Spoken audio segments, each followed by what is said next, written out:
Richmond. And if you're at your desk listening in Richmond, know that we have the auditorium on the Richmond campus that you can go to and be part of the discussion. But our discussion was planned in a way that if you are on WebEx, you'll still get a lot out of this. You'll have an opportunity to contribute, and you'll even be able to send us information if you chat through WebEx, or if you hit *6, you can unmute your phone and you can talk to us directly here in Sacramento. I want to say a couple of things, give a couple of updates, and then get right to things.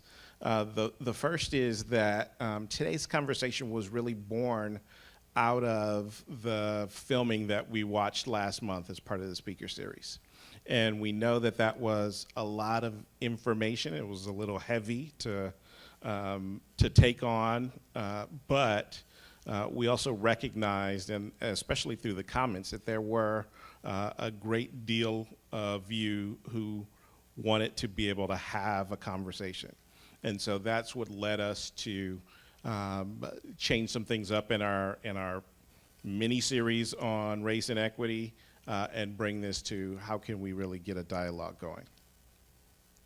I also wanted to acknowledge that this is a joint production with the Office of Health Equity and our GARE, CDPH GARE cohort. And GARE stands for the Government Alliance for Race and Equity. And we've had our own cohort here in CDPH for about a year. And their primary objective is to develop a 5-year action plan that looks at, that envisions a time when race is no longer a determinant of health outcomes. And so they have been very active, and we'll be looking to, over the short term here, develop this action plan that we can all look forward to and take some action with. The other thing I wanted to remind folks about the Let's Get Healthy California Innovation Challenge, that folks are submitting innovations that are reducing the social determinants of health, and that deadline to be considered in this challenge is this upcoming Monday. So through your networks, or if you have innovations that you would like to submit on your own, please go to the Let's Get Healthy California website. On that note, I really do want to turn things over. Again, I said our speaker today is OHE's own Dr. Tamu Nolfo. She has a PhD in human development. She's a Robert Wood Johnson Fellow. I already mentioned that she does these kinds of conversations quite frequently, and welcome, Tamu.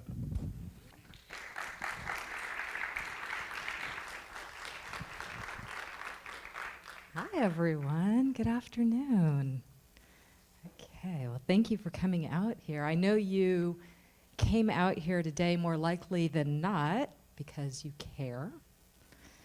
You're perhaps deeply concerned about how racism is impacting your own life or the lives of the people that you care about, the populations whose lives you're tasked with improving as an agent of the state, or even our society as a whole. I'm going to stop right there for a second, though, because I know that we have visitors who are not state employees. Would you raise your hand if you're not a state employee? Great. Thank you for coming out today. Great. So you may be asking yourself, how did we get to this point where race is so central to everything? Has it always been this way? Will it continue to be this way? And what I'd like for you to do is just take a moment to turn to someone near you, have an opportunity to introduce yourself, and just find out from them what sparked their interest in coming to the speaker series this afternoon, and let them know what sparked your interest. And for those of you who are joining us on WebEx, I'm going to ask that you use the chat function and give us a little shout out introduction of who you are and also what sparked your interest. I'll be able to see what you put into the chat box, and so will everyone else who is joining us by WebEx. So go ahead and take a moment to do that introduction, okay?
Okay, I think I'm going to pull you back together.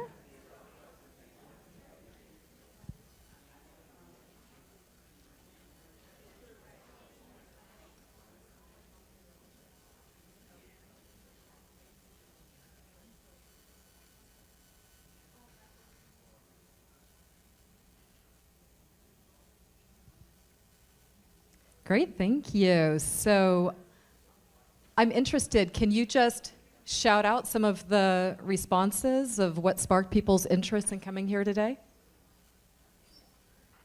Just shout it out and I'll repeat it into the mic.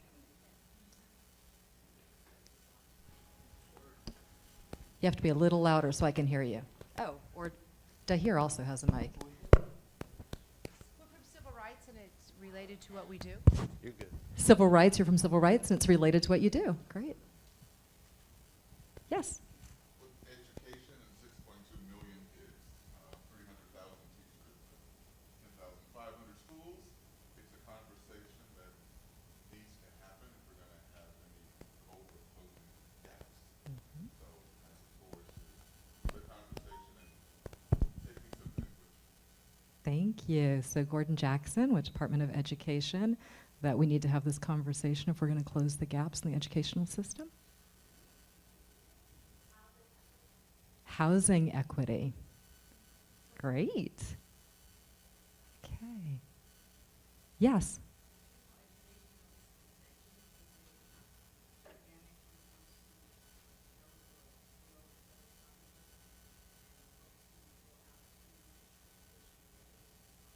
Huh.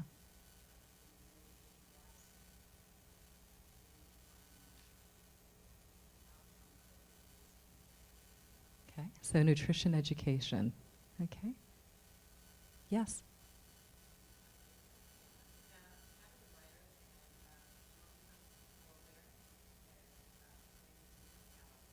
Okay, great. Become aware, become an ally. Fantastic. Okay. And we have some comments here as well. We have Flo, who's interested in race and increasing our comfort with discussing it so we can change the way institutions perpetuate inequality and can begin to heal. Robin from OHB, interested in the subject. And Gala, interested in thinking about how we can be better about elevating the role of race and racism in our work. Amparo, who's one of my colleagues, the Sierra Health Foundation, lives in the Central Valley. What sparked my interest in this discussion is that I see in the Central Valley and in other parts of California how race impacts health. The zip code should not determine how long a person lives, but it does.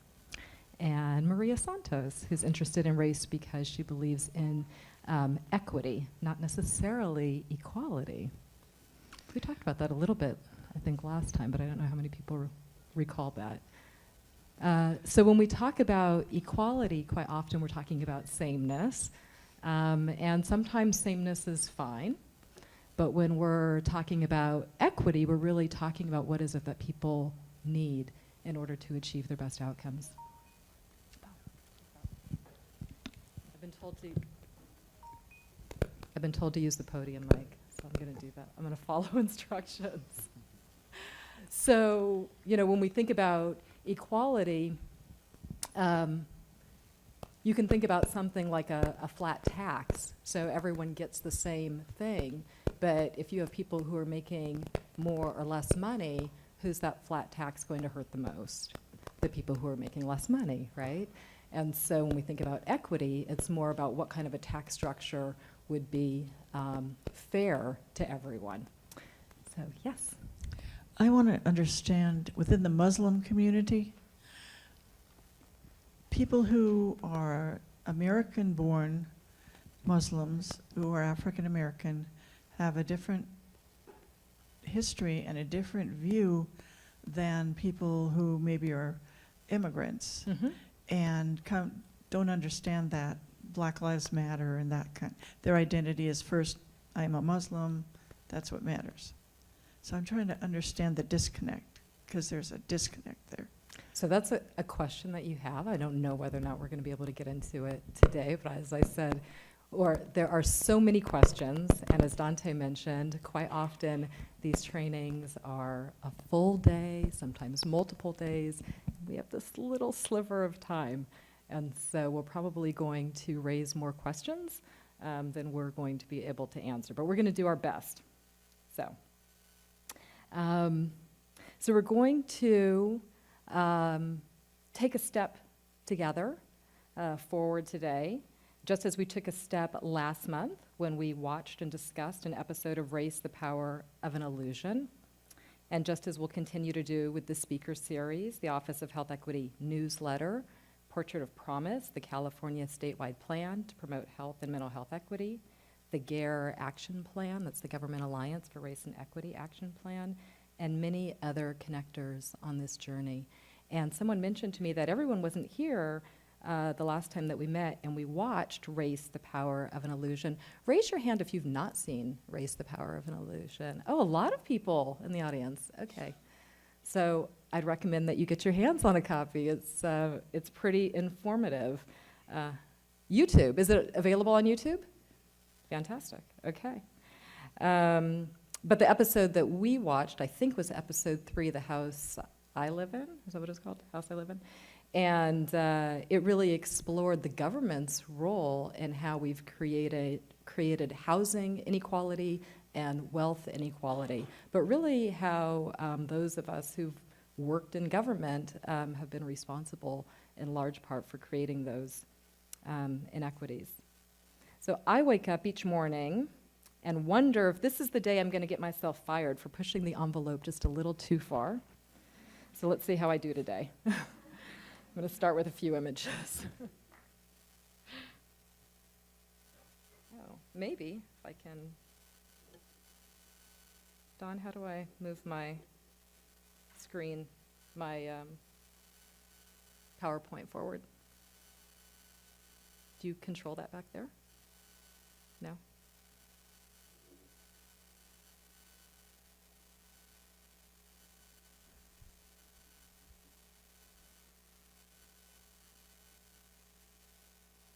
All right. Thank you. Shave up for that. Does anyone know who this woman is? Oh, there are a couple people, a few people. Okay, shout out her name if you know her name.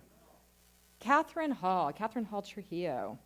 She's a CNN hero, an Ashoka Fellow for Social Entrepreneurship, faculty at Tulane, and the University of San Francisco Graduate School of Public Health.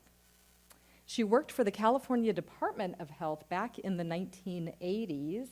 That was a time when the California Department of Public Health and the California Department of Healthcare Services were still one entity.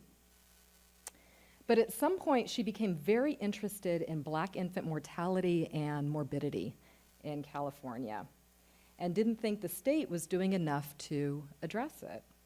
So she started a local initiative called the Birthing Project and quit her job at the state.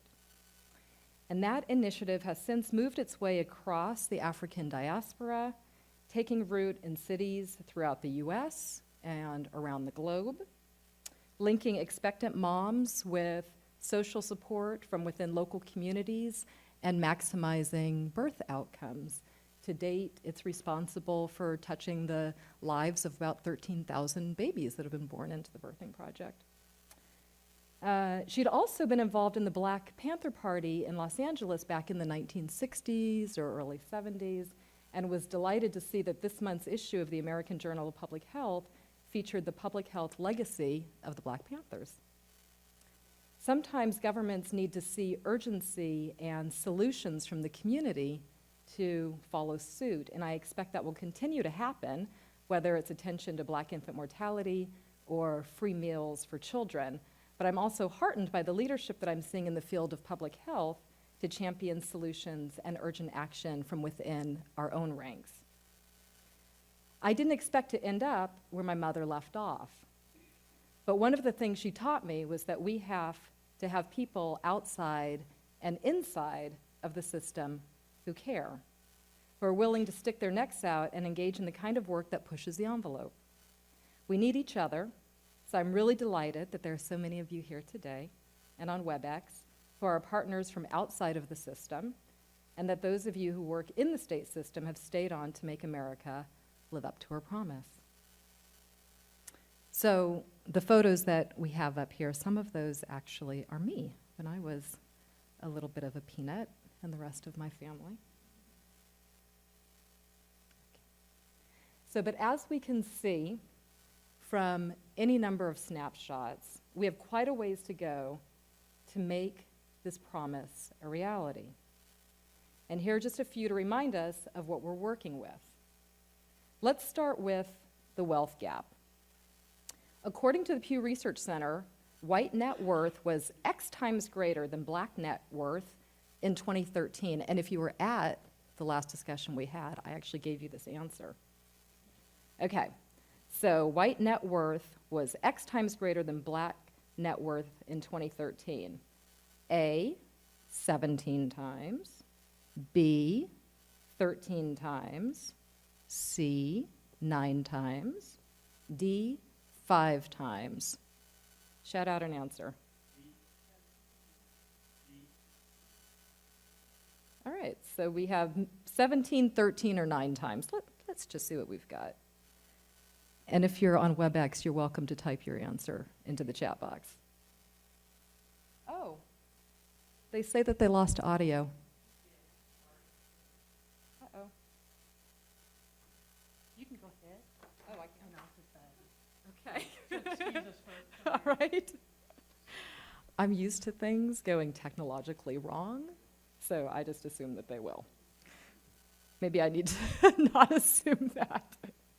Okay, so this slide isn't so easy to see, but it is from the Pew Research Center, and it shows that white net worth is 13 times greater than that of Black Americans and 10 times greater than that of Hispanic or Latino Americans.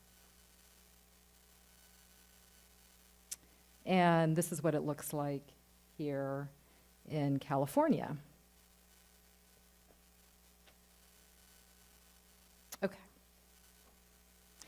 This image comes from Portrait of Promise, the California statewide plan to promote health and mental health equity. And so if you haven't gotten your copy, you should get your copy, or you can get it online simply by typing in California Office of Health Equity, and it'll come up to our webpage, and you can link right to it. All right, so next quiz.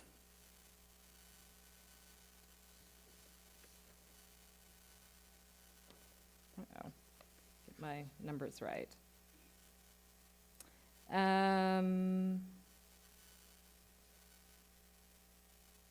sure I got this right. If you are white in California, the chances that you own your own home are 70%. If you're Native Hawaiian or other Pacific Islander, they are A, also 70%, B, 50%, C, 33%, or D, 12%. What do you think? C or D? It's either 33% or 12%. We don't know. One of those. All right. The answer is C. It's about 33%. So this also comes from Portrait of Promise. And I don't know if I have a, I don't think I have a pointer, so I can't point to it. So you have to find the right column. It's the second from the last, Native Hawaiian and other Pacific Islander. So nearly 33%, less than half the rate of white homeownership. I was giving a talk a couple of weeks ago that my 10-year-old son was in attendance for, and after I moved on from this slide, I was a couple slides down the road, he raised his hand and asked if I would go back. And he pointed out that 6% of African Americans in California can neither afford to rent nor own a home. Next question. What percentage of African American women in California report experiencing discrimination based on their race or ethnicity? A, 14%, B, 19%, C, 36%, or D, 42%? Shout it out. C or D, 36% or 42%? Survey says almost 42%, as you can see. That's pretty significant, compared with 9% of white women, and actually just shy of 6% for Native Hawaiian and other Pacific Islander.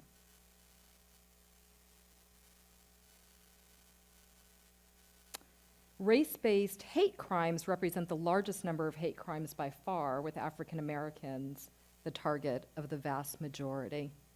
So the blue represents hate crimes that were reported based on race, ethnicity, or national origin. The orange, which is the second largest piece of this pie, is sexual orientation. And then the green is religion. The pink, the little sliver of 2.6, is gender. And then the 1% is other bias. But what you can see is that the blue, the race, ethnic, and national origin, makes up the vast majority. And then down at the bottom, that bar that goes up to 58% is African American. So by far the lion's share. And so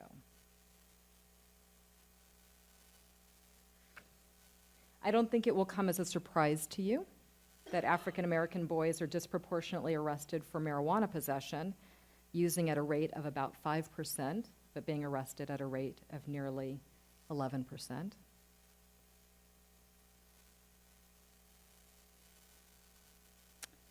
But what may or may not come as a surprise is that the so-called solutions can actually exacerbate the problems, as this data, fresh off the press, shows us. Legalization and decriminalization are not the same thing, and we in the public health community owe it to those who are looking to us for leadership to understand these distinctions. I promised you I might get fired today, but my husband asked me to try a little less diligently since the Amex bill is due. So I'm just going to leave this one at that.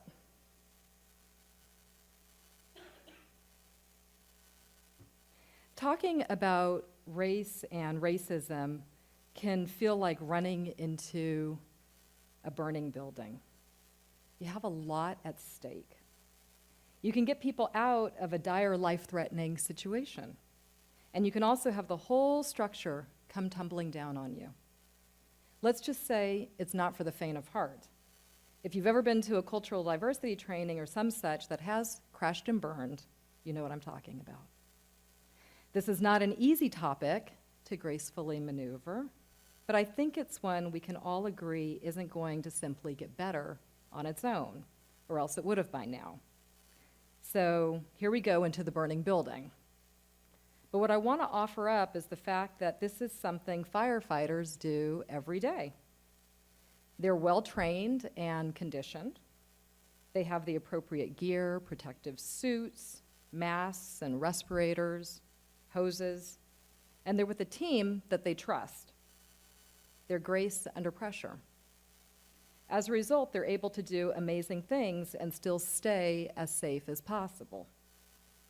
I hope to impart on you today that although it may feel really scary to run into that building, there are some things we can do to minimize the risk while still handling our business.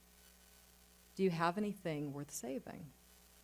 Get that image of who or what in your mind as we go forward. As Dante mentioned, I've been conducting trainings and facilitating conversations on this topic for about 15 years. And from the very beginning, I knew I needed to get some guidelines or ground rules that would help to create an environment of safety, openness, and cohesion. So whether I was working with a small handful of people or a full auditorium with hundreds, I began to ask for agreement on the following. And I'm going to offer them to you here today, not only to create the right environment for us, but also to give you some tools for when you initiate or facilitate these conversations. Silence or put away cell phones. Now, when I first started doing this about 15 years ago, cell phones were a novelty. And now they're more like a bodily appendage, right? So, but I still ask for this. And why do I ask for this? For one, if your cell phone rings while something profound or vulnerable is taking place, that moment will be inextricably altered. And you will be embarrassed beyond belief. So don't do that. And also because when we put our devices away, it's a message to our brains that what we're doing in this moment is valuable, important, deserving of our full attention. So, are you all with me on this one? Good. And for those of you on WebEx, you're on the honor system, and that includes other multitasking distractions as well. So, Dawn, is there any way to actually get the WebEx back up here so I can see the... Hang on one second, guys, let me say.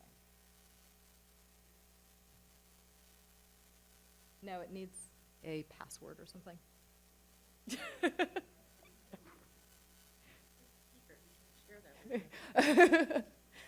See, but all of you came out here today, so you're not subject to this technology. Okay. I also asked for agreement on a guideline that I call Step Up, Step Down.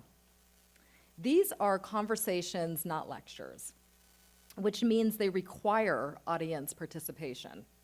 The irony, of course, is that the topic itself is one that causes some people to try to get as small and inconspicuous as possible, like a turtle shrinking into its shell, to avoid having to say anything to anyone, and causes other people to come out blazing like a wildfire, thrilled to have a platform from which to get everything they've ever thought about race and racism off their chests. You know who you are and where you are on the spectrum. So I'm going to ask that if we are not hearing your voice, then you come out of your shell, that you step up. And conversely, if yours is the only voice in the room, that you make room for some others by stepping down. How does that sound? Good. And for those of you on WebEx, the expectation is that you respond in the group chat, and we will incorporate your comments and questions to the best of our ability. Let's see where we are with that. All right, you guys are back. I can see your comments. Now let's talk about confidentiality. Clearly, we're having this very public conversation, so please don't say anything that you don't want people to know. But what happens after we leave this space? Let's take care with what's been said and by whom. If a story is worth repeating, does it need a name attached to it? Perhaps you want to check in with the person whose story it is to find out. Once again, think of the burning building. Our aim is to do good, so we're going to take some precautions. Lastly, over the years, I've come to an agreement that I call amnesty. Simply put, we agree that everyone who's here today is here with good intention, even if they were voluntold to come. If we're going to have a meaningful session, we need to actually be able to talk to each other. But when race and racism are on the table, we might fear that our words are going to come out the wrong way, and then we'll get labeled something we're not, or they'll be taken out of context, or we'll look like we're ignorant. We may also fear that our experiences will be discounted. There are so many reasons to just shut down. So amnesty gives us a pass to be kind to ourselves and to others. To know that if we rub someone the wrong way or they rub us the wrong way, we're going to work it out. We're going to suspend our judgment, our criticism, and be present with one another. In all of my years of doing this work, as long as I stayed cool as the facilitator, the burning building did not come crashing down on us. So can we agree to this one as well? Yes. Okay. So that's a bit about setting the stage for dialogue. And we're going to come back to this as we get more into how to have a productive versus non-productive conversation. But for now, close your eyes and recall the last conversation you engaged in that was focused on race or racism. Allow your body to feel now what it felt then. Was it in person, face-to-face, or some other medium? Who was involved? Was it intraracial or interracial? How did it come about? What words would you associate with the experience? Is there any part of that conversation that you wish could have been different? Anything you would want to say that you didn't at the time?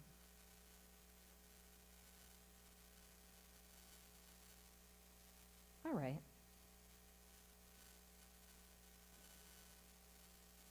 So what are your experiences around talking about race and racism? If you put your body back into that place, how's your body feeling right now? Good? Are you clenching anything? Where do you feel it? Is it in your throat? Your head? Your stomach? On a scale of 0 to 5, holding your hand up or typing into the chat box, what is your anxiety level? With 0 being totally comfortable and 5 being totally anxious about talking about race with others of your own race. Let me see. Everyone put your hand up.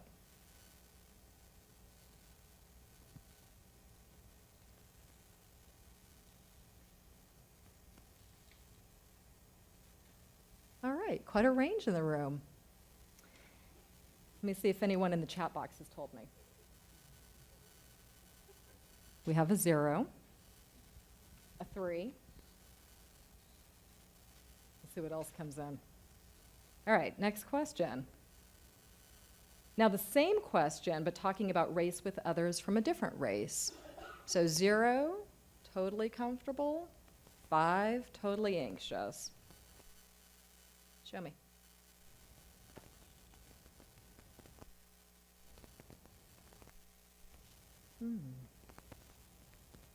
Okay, once again, a lot of diversity in the room. Why the anxiety?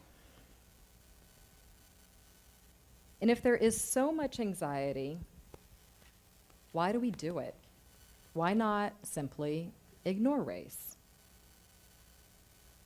What's at stake here? When we think about the worst and the best case scenarios, or put another way, our fears and our hopes, the title of the session referenced difficult but imperative conversations about race and racism. So our fears are really what we mean by the difficult conversations, right? Something bad can happen out of this. If it's a personal relationship and we're trying to have these conversations, that bad thing that could happen, you could lose the relationship, you could be invalidated, you could be wrongfully portrayed. Right? And in our professional lives, that bad thing that could happen, if we blow it, we could harm lives, increase mistrust in government, lose resources, maybe get a lawsuit thrown our way, be more inefficient in our work. I'm sure I'm missing a lot of them as well. So those are the reasons why a lot of people just don't want to have these conversations, or they feel anxious about them, right? They kind of clam up. They feel it somewhere in their body, like, oh God, I don't want to talk about this. But then there are those hopes. And the hopes are what we mean by imperative conversations about race and racism, right? So on a personal level, what's the good that could come out of having these conversations? Why would we be drawn to doing this? We could bond. We could build trust and respect, increase empathy and understanding, broaden our perspective and insights, and become comfortable in more spaces. That all sounds pretty good, right?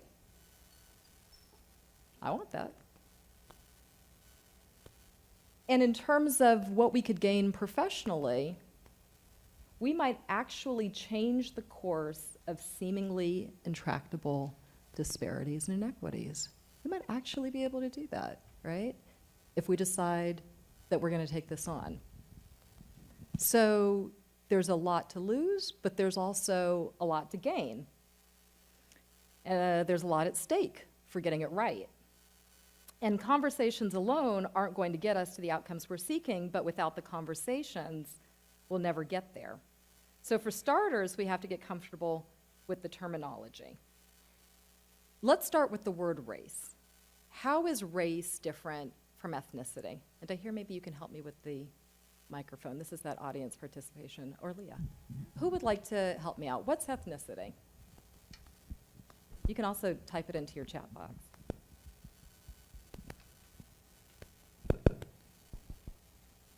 What's ethnicity?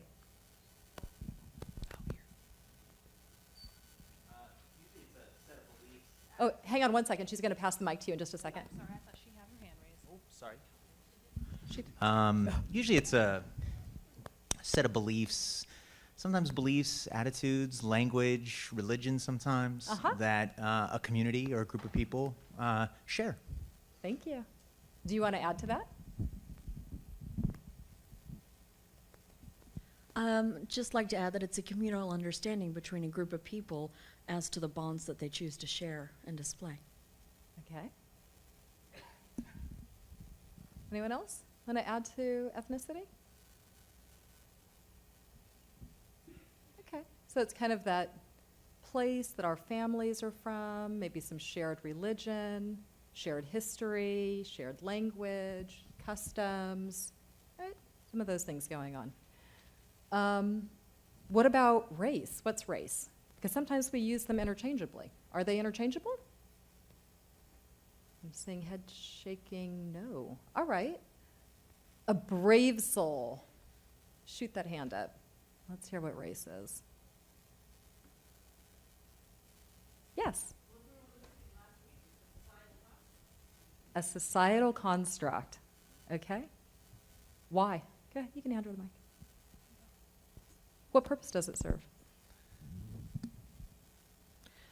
Differentiation, I guess, to choose haves and have-nots, to distribute the wealth of the society. It seems to happen in almost every culture. There's some racial group that's looked down on. Mm-hmm. Mm-hmm. So is there a biological component to it? People aren't really sure about that, right? Whether there's a, yes.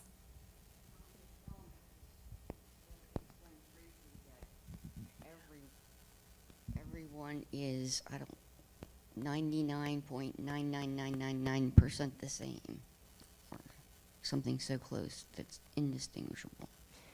Right. So the way that we have decided what race is sort of this amalgamation of skin color and hair texture and facial features, and we sort of put these things together and decide what race is.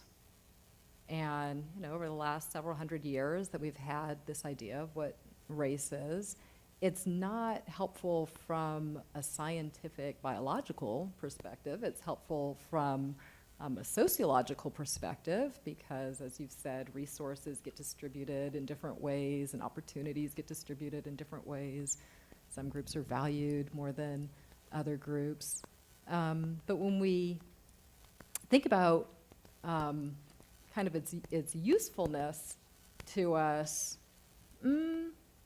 not quite the same way as ethnicity, which may have something else that's going on, right? And so some people think, well, if that's the case, and race is this thing that was constructed in order to divide us and decide who would have the resources and who wouldn't and whatnot, why do we continue to hang on to it? Why don't we just kind of turn our backs on it and decide, well, enough of this? I don't know. What do you guys think? What happens if we decide we're not going to pay attention to race anymore? We're not going to collect race data, for example, anymore. What happens? You have a change in the power structure. So what do you mean by that? Say some more about that, Tarika. So the way that power and resources, we say resources, I'm assuming, is that what we're talking about? And when you change and stop looking at race or stop acknowledging it, you have an entire different populations and different sections of society that maintain and hold certain type of power. And once you decide, well, we're not going to look at race anymore, that entire structure changes. Yeah.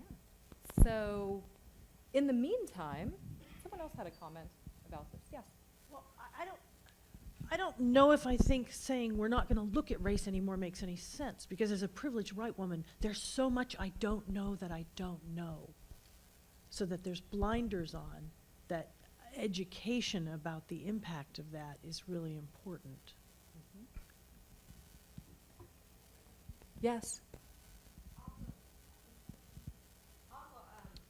If we stopped collecting that kind of data, if there were some constructs or if there were concerns about a certain group of people, I guess this is it's kind of like a double-edged sword, because if you stop collecting the data, then you can't see where the disparities are.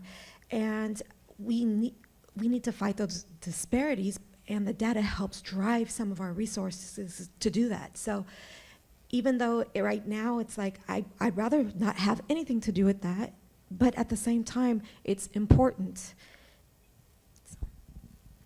Yeah, I'd like to say something about that. Fidel, is it possible to get the password back in here, though? It just closed down on me. And Dante, you also wanted to say something. I just wanted to remind folks, if they could at all possible wait until they have the microphone to speak, Okay. just so we can make sure that everyone can hear them. Thank you. So Florence was saying that there's this issue when we don't collect the data, that then we don't know what's going on. And so we're in this conundrum where on the one hand, we've inherited this thing called race that isn't a real thing, except that it plays out in our lives in this very real way.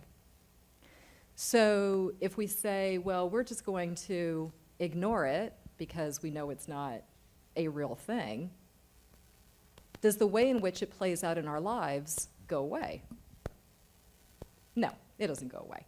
But then we just can't capture it. Then we just can't quantify it. Then we just actually don't know what's going on. So, so we're in a bit of a bind, actually, now. which is that we have to capture it to the best of our abilities.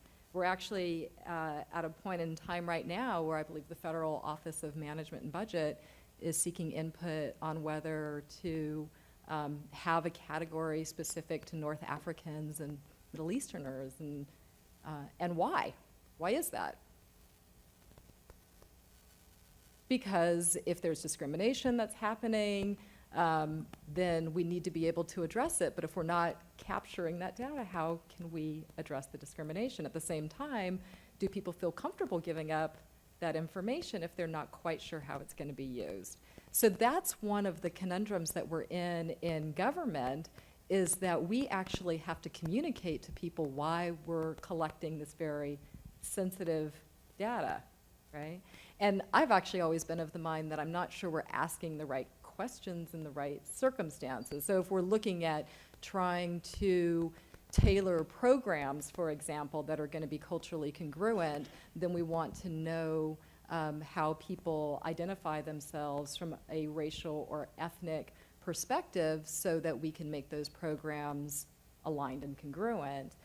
If we want to know something like how you're being treated in this clinic or hospital, maybe we want to ask something like, what race do most people perceive you to be, as opposed to what race do you consider yourself to be, right? Because the way that people get treated is based on other people's perception. So I'm not sure we're always asking the question the right way, or if we should be asking it a couple of different ways. So I have this slide actually up here, which is that suicidal thoughts are higher among bisexual, gay, and lesbian adults, but it's also broken down by racial category. And you can see that multi-race actually is the largest percentage. And I have that up here because there was a time when we didn't actually collect data to know if there were multiracial individuals. I remember the first census that I took in 1990. It was a check one only. I was a little bit hot. I was like, why do I have to check one only? So I got involved to help change the census. And so now we can actually look at that data and maybe, try to dig in a little bit, understand what's going on there. The same thing with sexual orientation data. As we know, if we're not asking the questions, we don't actually know what's there. And so that's also one of the things that we just have to think about in our role, in our position in government, is what kind of policies are we shaping to make sure that we are making invisible communities visible. Okay? All right. A word about colorblindness. There was a time when we thought we were doing each other a favor by subscribing to this position of colorblindness. And I know we talked about it a little bit last time, but everyone wasn't here last time. So I just want to put that out there that, as I mentioned, there was this time, I think it was like maybe in the 80s or 90s, when people really felt like it was a good thing to say, I'm colorblind, I don't see race. And they thought that somehow that meant that people were going to be treated equally well. How did that work for us? It didn't really work, right? Why didn't it work? Yes. Oh, a microphone here, please.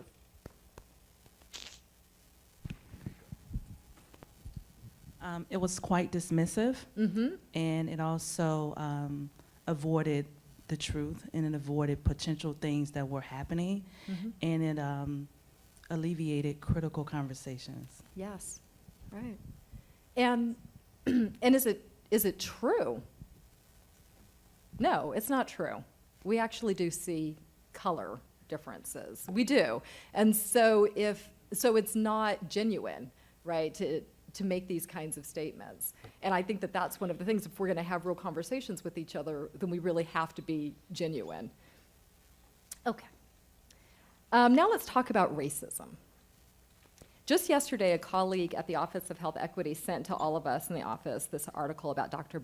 Mary Bassett, Early in her career, Dr. Mary Bassett wrote an article for Monthly Review entitled The Health of Black Folk, in which she discussed the normalization, even the expectation, that blacks would suffer from poor health. Her conclusion was that racism, its past and its present, was a prime factor in the social determinants that led to significantly worse health outcomes for African Americans. On Tuesday, more than 30 years after that article was published, Bassett, New York City's health commissioner, accepted the Frank A. Calderon Prize given to those who make a transformational contribution in the field of public health. Bassett, speaking at the Paley Center in Manhattan, chose to dwell on what hasn't been transformed, returning to the role race plays in public health. It's an issue she has wrestled with her entire public life, and one she has become increasingly vocal about during her nearly 3 years as health commissioner. I continue to find myself explaining the very same concepts I wrote about in the 80s, in 2015, and 2016, she said. Today, our analysis of equity and social determinants is ironically myopic, a limitation that keeps us from fully realizing their potential as frameworks. Today, we can speak of health equity without invoking race at all. For those who do speak of race, seldom explicitly name racism. And even in those few forays into racism, there is hardly mention of the history and the contemporary of racial oppression, or the staying power of white supremacy. This troubles me because it doesn't take much for invisibility, what we don't see, to become blindness, what we can no longer see. Bassett of late has been explicit in her calls to acknowledge that racism still very much impacts public health. These forms of racism, she said, are far more subtle than Jim Crow-era laws of the mid-20th century, but account for the persistent gaps in health outcomes among blacks and whites in New York City and the nation. For example, maternal mortality has greatly improved in New York City since 2000, but black women are, guess how many times more likely to die because of their pregnancy than white women? Someone throw out a number. How many more times? 4, 6. Anyone else? 12. Black women are 12 more times likely to die because of their pregnancy than white women. One explanation for that is that black women are more likely to be obese, pre-diabetic, have high blood pressure, and suffer from chronic stress. Bassett has long held that social policies existing well beyond the traditional realm of public health and dating back centuries are partly, if not wholly, responsible for those chronic conditions, which lead to higher rates of maternal mortality. It's tempting, she said, to acknowledge that past injustices led to the problem and then move on to helping people. But racism, she said, is prevalent even today in our public health solutions, and implicit biases impact where attention and dollars are targeted. As an example, Bassett pointed to the National Institutes of Health's most recent report to Congress, which allocated 9 of 441 pages to minority health and health disparities. Quote, within these 41 pages, the terms genome, genomic, genetic, and gene appeared 457 times, whereas social determinants of health occurred only once. Discrimination and poverty, twice. Socioeconomic, 12 times. And racism, not at all, Bassett said. The essence of naming racism is this, she said, how we frame a problem is inextricable from how we solve it. I really appreciate this perspective, leadership, and courage, because it helps us put the pieces together around our work in public health and related fields and what we can accomplish here with the appropriate frame. Racial dynamics are at play in our personal lives, in our workplace, and with those we serve. And all are important, but we need to emphasize this last category because ultimately we are employed to be public servants. We are paid to pay attention to the quality of life and longevity of the populace. There is a long, cringeworthy, well-documented history of agents of the government using their positions of power, privilege, authority, and simple unchecked bias to generate and exacerbate inequities. Given that nothing we do is neutral or without consequence, how can we use our positions to write history? Use government to work against racism. It is impossible to do if we're not making the implicit explicit in our transactions, decision-making, hiring, partnering, policy recommendations. We need to call into question how are race, bias, and structural racism potentially at play here? How might this be a barrier to an already burdened group? Are we relying on convenience, tradition, comfort? Just yesterday, I was participating in a series on implicit bias offered through the American Leadership Forum, and the trainer, who's a civil rights lawyer, implored us to make comfort our enemy. And actually, someone mentioned that in the chat here. Uncomfortable emotions are often the most educational emotions. So, are we uncomfortable when we consider putting at the forefront of our work racial equity structural transformation that includes these things? Access, justice, self-determination, redistribution, sharing of power and resources. That's my brother back there looking like he's giving the Black Power sign. That's me with the blonde afro.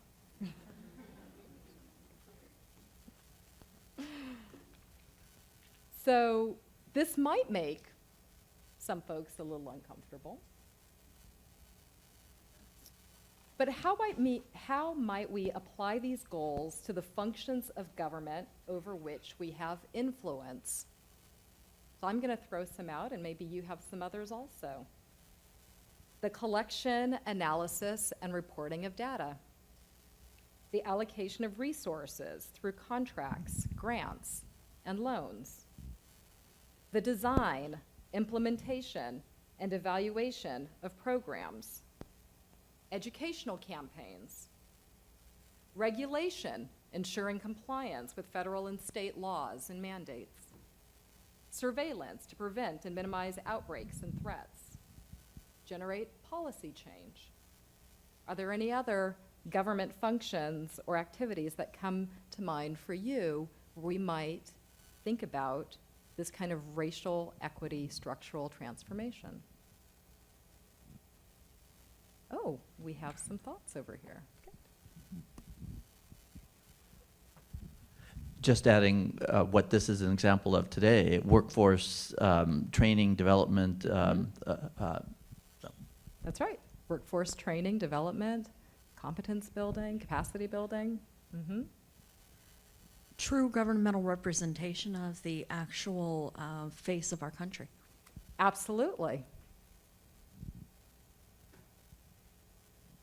Yes. So we're in a, did you want to say something? Wait for the mic. I love being able to tell my husband what to do. Oh, sorry.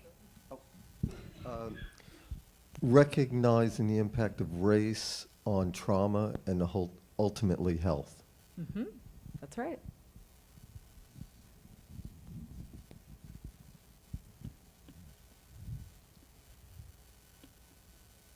So here's what I want to emphasize. It's not impossible, but it's really hard to change our implicit biases. Every one of us has been bathed since birth in a sea of lies. We were born into a world that puts images and messages into our heads every day about who has value and who we should associate with which characteristics. We're designed by nature to take in all information and create shortcuts. Otherwise, life itself would simply be too difficult to maneuver. So early in life, we make all these neural connections, and then we start pruning like mad, hardwiring the pathways that are going to get us where we think we need to go. The languages we'll speak, the foods we'll eat, who and what we'll trust, really anything perceived as pertinent to our survival. And I'll give you an example. If you walked in here today, you probably didn't think anything about it. But if you've ever observed a toddler starting to walk, you know that this is actually incredibly difficult. It takes concentration, takes coordination. Both of my sons wound up with goose eggs and black eyes. Really kind of a traumatizing experience, honestly, for quite some time, right? But if you walked in here today, you're going to get up and you're going to walk out and you're not going to think about it. Why? You're not going to think about it because your brain's created shortcuts. It says, we know this, we got this. You can put your thoughts into something else, right? Make that connection with whoever it is that you saw across the room, whatever it was, right? And so that's really how implicit bias works. Whatever it is that we're bathed in, whatever messages that we're getting about who the criminals are and all of that kind of thing, we don't actually have any control over it because our brain's just doing what our brain naturally does. So if anyone tells you they're not biased, it really just means that they don't understand how their brain works. We even have biases against our own groups because we've all been exposed to the same messages. We're not going to get into the intricacies of this today because of time, but I would challenge you to go take a few tests for yourself. You can go right on to implicit.harvard.edu, and you can do some tests for yourself and kind of unveil for yourself what your biases are. They're horrifying, I'll tell you that. I also have a list of resources that were put together for me for this training session that I'm taking, that I'm learning about implicit bias on, and I'm going to ask Dante to put it up on our website so that that'll be available for you after a couple of days. But suffice it to say, the real work for us is at the level of institutional bias, because that's where we can put mechanisms in place to outwit our personal implicit bias. That's where we can focus on the mission of all residents of California having a long, healthy life and putting in place the policies, practices, and programs that will get us there, rather than focusing on individual, personal, political, potentially divisive opinions or beliefs. If those evolve to be more compassionate, then wonderful. But our conversations about race and racism really need to be focused on the behavior in our institutions that manifest the mission. We've all inherited the painful reality of socially constructed race, but that doesn't need to be where the story ends. We can be detectives to investigate and understand how racism is at play right under our noses. We can make it visible so that we can assume the role of change agent. Be driven by your curiosity. Find out what others are doing. I'm fascinated by racial equity work taking place in Seattle, King County, Multnomah County, Alameda County, Metro Portland, which is where this report comes from. You should Google it. It's a really fascinating report or plan, the Strategic Plan to Advance Racial Equity, Diversity, and Inclusion. And Minnesota. I also attend conferences, participate in webinars, comb through websites, read journals, articles, and books, watch documentaries, and talk about all of these things with my colleagues to generate ideas on how to put into practice what I'm learning. And when I have those conversations, I do my best to make them productive. I want to stress vision and courage, finding common ground, and being inclusive and I want to stress vision and courage, finding common ground, and being inclusive versus blaming, shaming, attacking, and being dismissive. Ultimately, we're looking to accomplish what's right over who's right. Right? What's right over who's right. We have a question here. Will there be an audio or video copy of this presentation available upon completion? I think the answer is yes. We are recording this.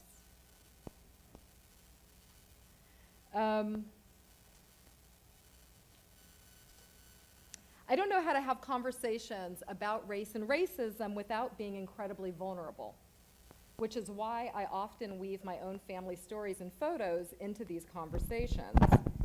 And when I don't get something quite right, I own that. I was doing a training in Lake County a few years ago and mentioned something about like low man on the totem pole. And someone came to me during the break and very kindly said, you know, that's kind of offensive and it's not even accurate. I was actually listening to NPR today and Bill Clinton made the same comment today. So we kind of got to get the message out. But it was a great learning opportunity. I mean, it was a great opportunity to then come back after the break and say to everyone, hey, you know, I said this thing, and it turns out it wasn't so cool. So let's talk about that. But I put that out there because, like I said, I've been doing these trainings for years and years, and I expect that I'm going to blow it on some things. I expect that I'm not possibly going to know all of what there is to know out there, but you have to be vulnerable and put yourself out there to continue to have these conversations. This gives others the permission to also be vulnerable and open to change. We get to evolve just as Barack Obama started his presidency with one view of gay marriage and ended it with another. Or how my own white grandparents disowned my dad when he married my mom, but love eventually won out. We too need to give ourselves and others the space and permission to evolve. Sometimes we can bring this about by watching a documentary together, a TED Talk, or listening to a webcast, or putting our heads together over a call to action sent out by a community organization, or sharing an interesting book or journal article, or maybe it's pulling up a poetry slam competition of a kid who's put words to his white privilege. Have you all seen that one? You should go Google that one also. It's worth it. We can use these as tools for discussion, just as we have and will continue to do with the speaker series. But I offer them up to you also to ease into those conversations, to give folks something to mull over and respond to. If you need ideas, you can feel free to reach out to me. Has anyone seen the movie 12 Years a Slave? Yeah? So I heard it was great, but I haven't seen it, and I don't intend to. Emotionally, I'm pretty sure I've watched as many slave and Holocaust movies as I can take in this lifetime. And that's my plug for practicing self-care. That firefighters aren't actually expected to run into burning buildings every day, even the best of them. I take care of myself by knowing how much I can do and under what conditions, rather than allowing myself to slip into a space of hopelessness, helplessness, and overwhelm. And that's important because I go into this work recognizing that it's a marathon, not a sprint, and it's likely a relay marathon at that. I don't expect much of anything to shift after a single conversation, training, or strategy session. This is a long-term commitment, and I also know that if I'm too invested in a particular outcome of a conversation, I may not be the right person to be engaged in that conversation. Because productive conversations are about an exploration, an unfolding, a journey to ideas that can come from anyone and anywhere. If I can't commit to that, then maybe I need to make space for someone else who can.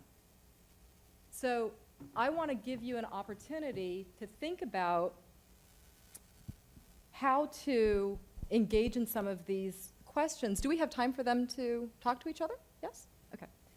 So I want to give you an opportunity to just begin thinking about this and begin engaging in a constructive conversation in a safe environment. So if you would turn to someone new and take a few minutes to ask them these questions. You can turn to someone in front of you or next to you or behind you and ask them these questions. And in Richmond, you can do the same. And for people on WebEx, why don't you type your answers into the chat so that we can see them?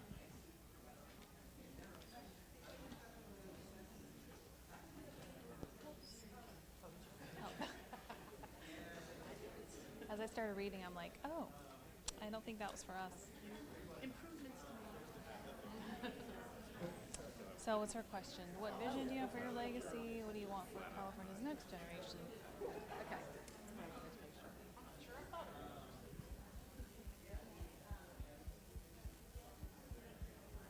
What do you think, Dahir?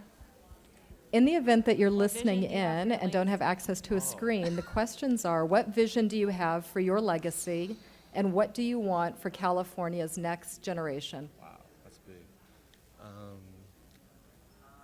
think a lot about making sure that I'm showing integrity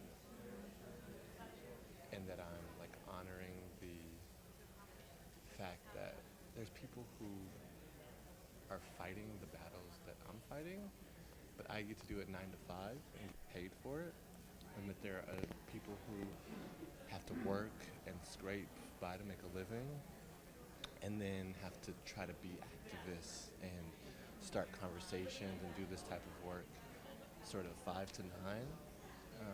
And so making sure that I'm using the public's money and trust in me to be kind of giving it its just due.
No, it's something I want to do.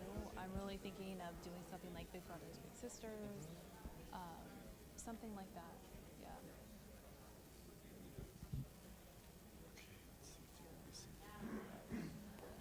I found that if you don't turn it on until you actually hand it to them, then it's a little bit. So let's hear back a little bit about what you've been chatting on. Who would like to share what's out there in the audience for a vision, for a legacy?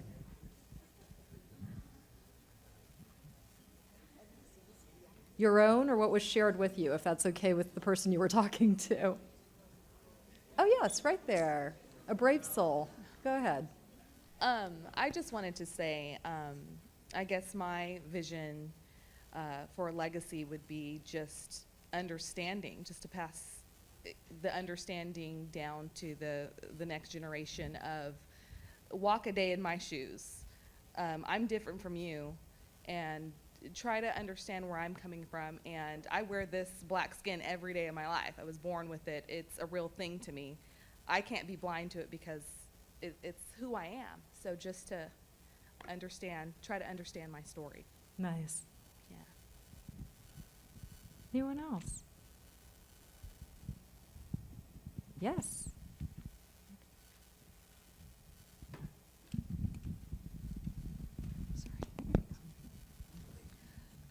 I come from a legacy of activism from my great-grandmother down to my mother. It skipped me. I was a peace and love child somehow, some way. I had Jesus in my heart. And my daughter is of this, YouTube age and Netflix, and she has documentaried herself into oblivion in audiobooks. And she is, I was sharing with the group, very aware, which equals mildly agitated, moderately angry, almost all of the time. And so the vision that I would have for my personal legacy is to maintain the awareness and incorporate more acceptance, meet people where they are, understand that everybody's mama didn't say, just go out there and find it, believe what you want to believe, question authority, be who you are.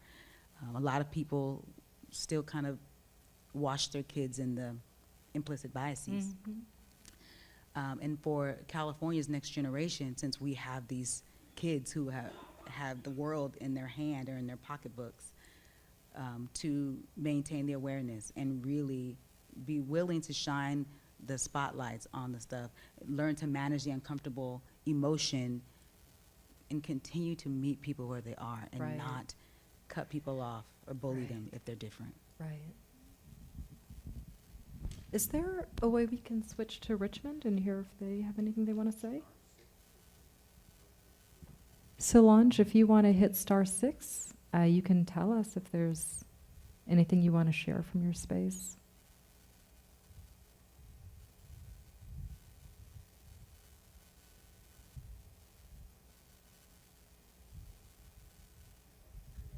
Oh, thank you. Peace and security for all is what it says on WebEx. From Deborah, thank you. I'm going to have you ask a couple more questions to one another. No, okay. What resources, influence, and other forms of power flow through your department, office, center, or program, and how can you and your colleagues leverage them to constructively address racial inequities? If you're a partner from outside of the state, it may be this question for your nonprofit organization or your business. So go ahead and ask each other these questions. Have a good day. And if you're on WebEx, we want to see what you're thinking about as well.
So can we see Richmond's auditorium on here? Is there? I don't know if they have it here.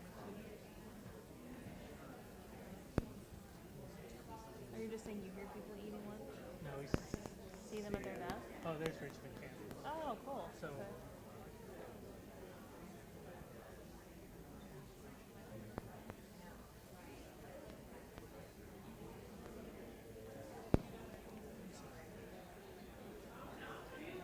So as far as the simulcast, is this what we consider for the simulcast? So I guess for us here in the audience, to see Richmond on the screen, is that possible? yeah, we can. Oh, we can. Yeah. So if you want me to put it up. Well, let me ask, what is on it? Okay. Well, maybe since we're toward the end, I don't know, maybe next time. I just don't know if it might be a distraction, you know, with other, you know, since we have. Or you're saying we could just put it up like as a smaller, like not. Yeah. Split screen. Either one. Okay, I'll check with him on that. Okay. I want to hear what you had to say. And people on WebEx, I'd like for you to chat your answers in as well so I can see what you're thinking.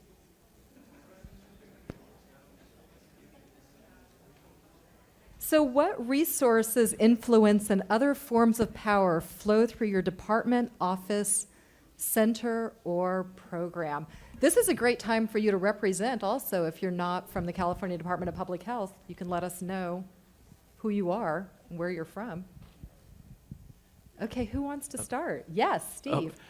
Tamu, I'm sorry. I think I had a question or comment from last time, so I'm not That's sure all if right. it fully fits in, but I actually do think in terms of the power issues. So in California, that says California's next generation. As we know, that even right now, we're a non-majority state, that there's no single group that's labeled as the socially constructed race category that is dominant. And so the first thing our next generation is going to be is obviously more diverse than we've been used to. And so my point was that I want to see that California's next generation has a power structure and an infrastructure that reflects that diversity. So that's sort of what I was going to say, and it gets to the next question about resources. Right. And I guess I was really appalled by that NIH study example that you give. And you know, the Department of Public Health puts out lots of reports. Thank goodness it puts out reports like the Portrait of Promise as well. But there are many areas, and Janie and I were just talking about traffic safety. We're not doing enough in terms of that diversity, and as you're saying, that we're willing to spend time and energy and resources on making a social determinants frame. So, Thank you. I want to say also, when we talk about this next generation and making sure that we have the capacity within our systems that is reflective, you know, of the population of California, one of the things that we can do is to make sure we always have interns. I know the Office of Health Equity, we have a couple of our interns in the back. You guys want to wave? Yay! So, I mean, that's one of the things that we can do, is to make sure that we always have those young people that we're kind of bringing up around us. And oh, we have more interns here. Are you pointing? Are you guys interns, fellas, in the front? They're pointing at you. It's because you have purple hair. They just assume. That's what it is. It's lovely. So anyone else? Resources, influence, other forms of power that flow through your department, office, center, or program?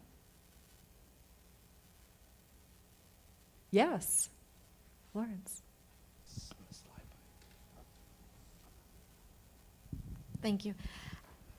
I wanted to bring up a resource that is often forgotten, and that's the power of people. So a lot of times we can do so much more. We work 9 to 5 for maybe our job or employer, but what do we do from 5 to 9 outside of family? That's important. You know, so I am in the field of mentoring, and rely heavily on the resource of people who do so much more good than if it was a paid position, or if it was something that could be expected of one another. Because when we have our heart and passion into something, we are the greatest resource for this change. Thank you. Yes.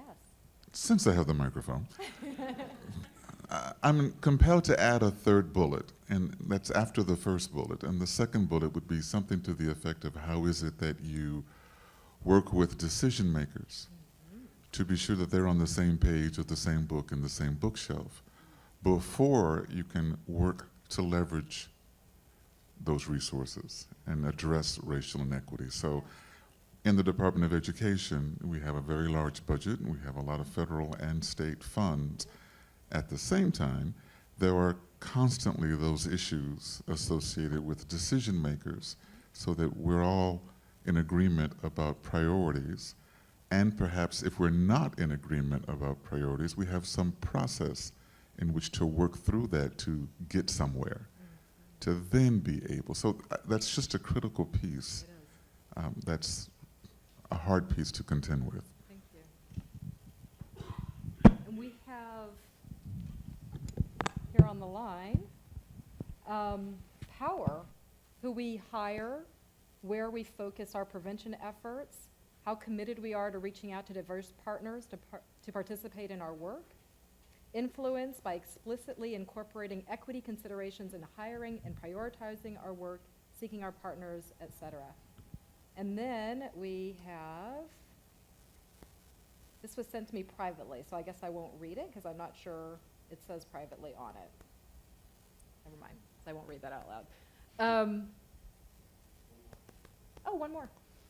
I just wanted to highlight the power of data. Yes. I work in surveillance, HIV surveillance, and we get statewide data. So it's very powerful to be able to display data in a way that highlights inequities and disparities. Yes. And in every way, and transparency, of course, in the data that we do collect.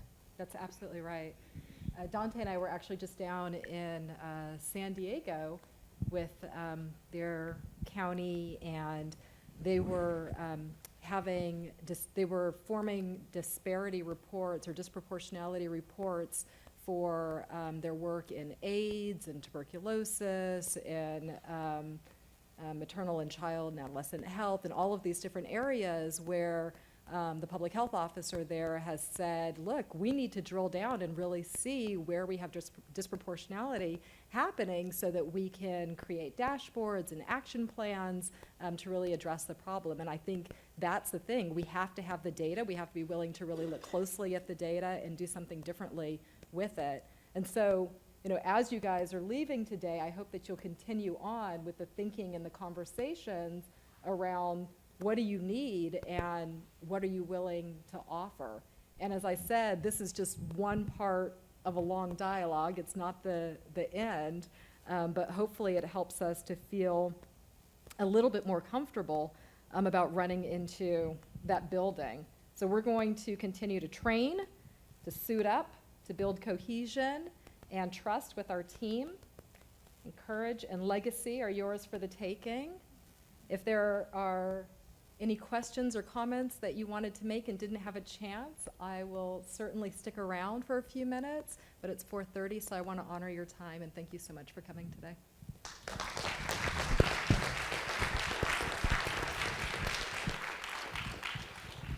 Thank you, everyone, for coming. As always, we send out an evaluation, so I encourage you and applaud you if you can submit that, because we get really great feedback from that, and they actually help inform us.